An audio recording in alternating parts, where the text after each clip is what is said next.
স্বল্প করুন। আচ্ছা, গ্রামে যদি কেউ দাদন খাটায়, মানে চক্রবৃদ্ধি আরে সুদ খাটায়, তো তার কাছ থেকে অল্প নিলে ফেরত দিতে হয় কি অল্প না বেশি পরিমাণ?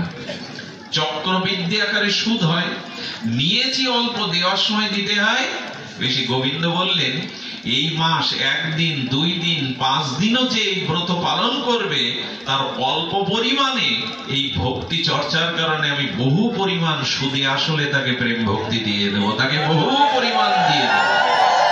অল্প পরিমাণও যদি কেউ এই ব্রত পালন করে, আপনারা ভরসা রাখুন, আপনার শাস্ত্রের বাণীর প্রতি শ্রদ্ধা রেখে কাল থেকে কয়েকটি নিয়ম করুন।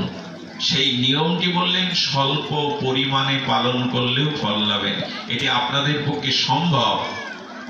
আমি 5টি নিয়ম বলে যাই যেটা আপামর সকলের পক্ষে সম্ভব। একটি হলো প্রাতঃ স্নান, ভোরবেলা সূর্য উদয়ের আগে। এটা পারা সম্ভব কিনা দেখুন। স্নানে ভক্তি হয়, স্নান করলে ভক্তি হয়।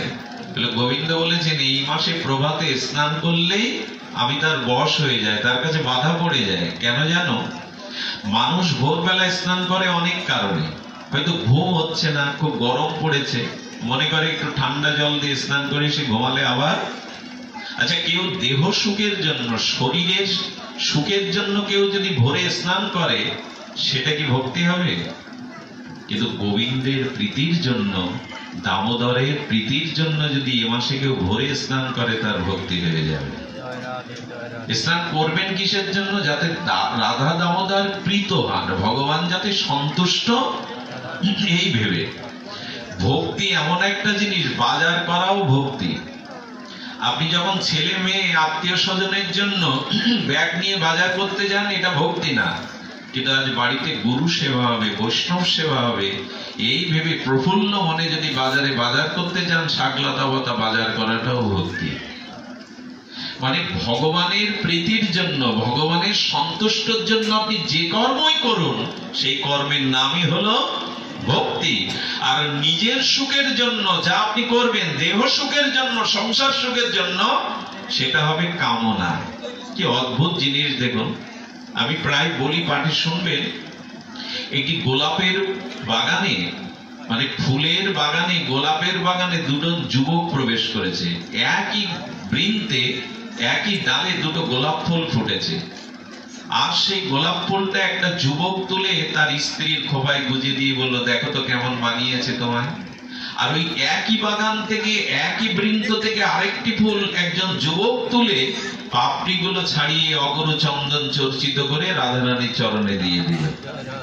বাগান একটাই, গাছ একটাই, ফুলও একই ডালে। দুইজন যুবক একই ক্রিয়া করলো, দুই ফুল তুললো। একজন নিজ সুখের ব্যবস্থা করলো, যার নাম কাম, আর একজন রাধারানীর সুখের ব্যবস্থা করলো, যার নাম প্রেম। ম্যাজের কাঠি তো ধূমপানেও জ্বালানো যায়, তো যে ধূমপানের জন্য ম্যাজ জ্বালালো আর যে মন্দিরে প্রদীপের জন্য জ্বালালো, দুটো উদ্দেশ্য একই। একটা হলো খাম ধ্বংস, আর একটা হলো প্রেম প্রীতি। খুব সহজ কথা। একই সিঁড়ি দিয়ে যখন উপরে উঠবেন, তখন নজরটা কোন দিকে থাকে? আর যখন ওই একই সিঁড়ি দিয়ে নিচে নামেন, তো ভগবানের সুখের জন্য যা কিছু করা যায় তার নাম হয় প্রেম। আর নিজ দেহ সুখের জন্য আমরা যা করি তার নাম হয় আত্মেন্দ্রিয় প্রীতিবাঞ্ছা কাম। এখন এখানে কার সুখের জন্য এসেছেন আপনারা? এখানে 1 গ্লাস জল আপনাকে কেউ, চা বিস্কুট তো দূরে থাক, এখানে চিৎকার করেও আপনি 1 গ্লাস জল পাবেন না, কোনো ভালো আসন পাবেন না, মালা পাবেন না। আর জীবনের সব থেকে কঠিন কাজ এখন আপনারা করছেন। জীবনের সব থেকে কঠিন কাজ কি জানেন?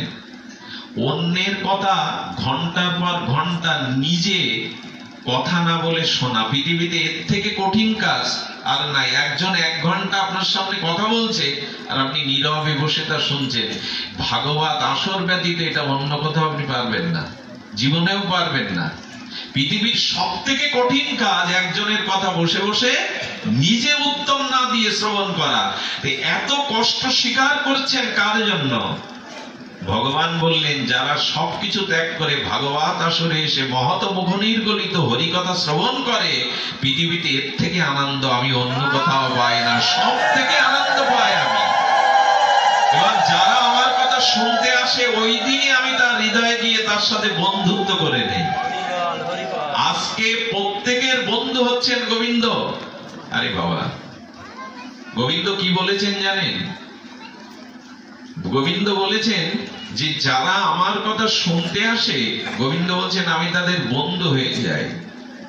সিন্নন্ত শকতা কৃষ্ণ পূর্ণ শ্রবণ কীর্তন হৃদয়স্থ অভদ্রাণী বিধৌনতি সুহৃদ শতা মাহা। এর থেকে বড় আর আমাদের পাওয়ার কি আছে? গোবিন্দ বললেন আমি তার বন্ধু হয়ে যাই যে ভাগবতে আমার কথা বসে শ্রবণ করে।